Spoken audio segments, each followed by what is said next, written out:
concretamente, ser mejores evangelizadores en el lugar concreto y llevando a cabo una acción específica. Ahora, en este sentido, lo que a la orden le cuesta mucho trabajo y a cualquier entidad religiosa es, primero, no ser fiel a su identidad propia como instituto religioso nuestro.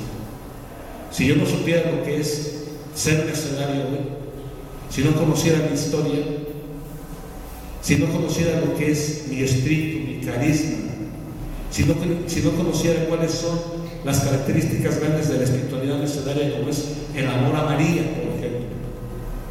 Para el mercenario, el amor a María es clave, es fundamental. Y para el mercenario es doblemente importante. ¿Por qué?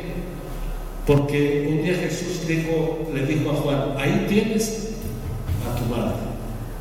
Y Juan representando a todos los hombres. En ese momento, yo por el hecho de ser hombre, tengo a María como madre. Pero para el mercenario es doblemente madre, porque además la estoy aceptando como inspiradora de esta obra de liberación dentro de la iglesia.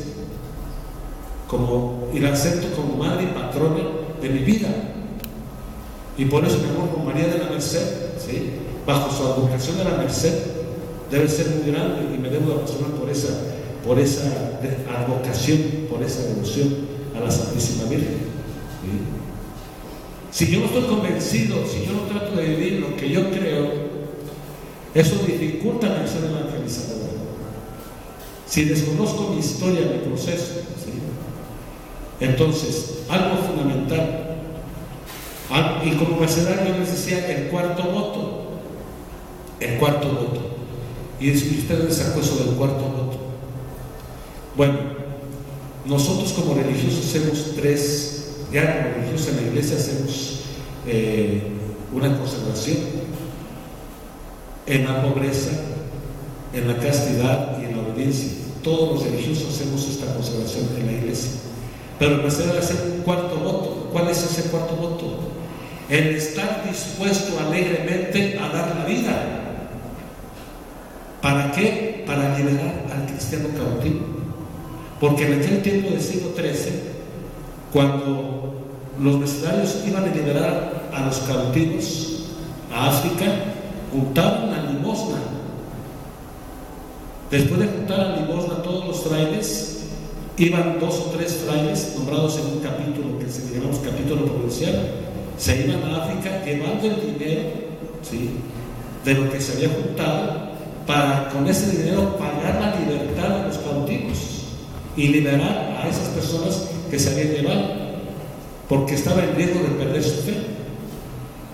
Entonces, cuando llegaban allá y no les alcanzaba el dinero, el mercenario se quedaba en rehén y liberaba al cristiano cautivo. Y el mercenario se cambiaba su lugar por el cautivo y se quedaba ahí. Entendiendo que entonces el cuarto voto no es morir por morir. Además, es un don que solamente Dios da a determinadas personas. El cuarto voto es, de acuerdo a las constituciones nuestras, el estar dispuesto alegremente a dar la vida. Es la disposición redentora, la de todos los días, en el trabajo cotidiano, de todos los días. Yo puedo ser mercenario plenamente, como religioso, como sacerdote y como laico, viviendo una espiritualidad mercenaria y viviendo un espíritu y un carisma como el que la orden me ha ofrecido a través de San Pedro Nolasco, que es mi fundador. Entonces, el no tener conciencia de lo que es un proceso evangelizador hoy, el seguir manteniendo quizás una pastoral de la conservación, no una pastoral liberadora y misionera como hoy pide la iglesia, porque sucede que después de 60 años después de que pasó el concilio, todavía manejamos modelos de iglesia en la evangelización demasiado arcaicos, ¿sí? Hay muchos agentes de evangelización, ¿sí?, que su pastoral no es una pastoral misionera y tampoco es una pastoral liberadora, ¿sí? Es una pastoral de la conservación. una pastoral, como la palabra lo dice, que está utilizando modelos de iglesia atrasados. ¿Cuáles son los modelos de iglesia para evangelizar hoy? Bueno, en 2 palabras. Recordemos que después del Concilio Vaticano II, la iglesia nos pidió un cambio diametral, se puede decir, una conversión, una metanoia, ¿sí? Y el primer modelo de iglesia que se está dando en los años 60, después del concilio, y así era la organización eclesial, recuerden ustedes, antes la mejor parroquia en los años 60, 70, era la que mayor número de bautizos hacía, la que hacía las mayores y mejores primeras comuniones. La mejor parroquia era la que tenía más matrimonios. Era un modelo de iglesia cultural, sacramental. Era el contexto. No podemos tener una actitud crítica, decir que eso era malo, no. Era un contexto de proceso evangelizador. Era la mejor forma de evangelizar, hacer que la gente se casara, que hiciera la primera comunión y que se bautizara, pero no había evangelización. ¿Sí?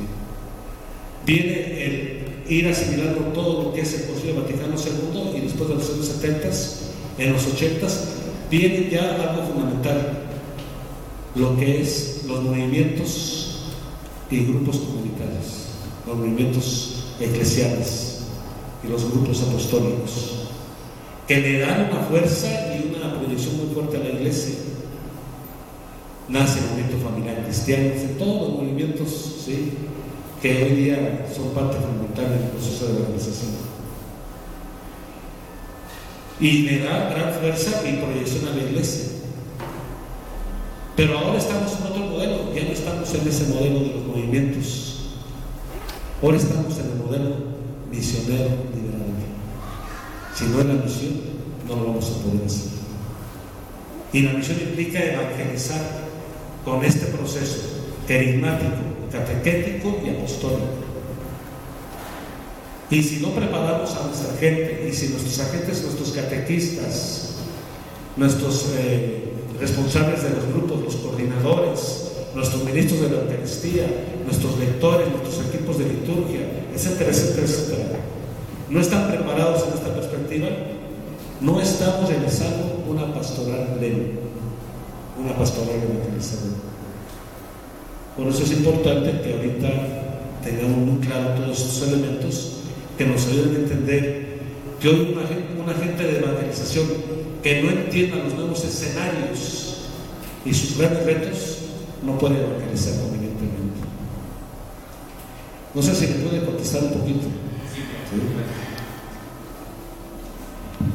Tenemos un receso, ¿verdad? Bueno, muchas gracias a todos.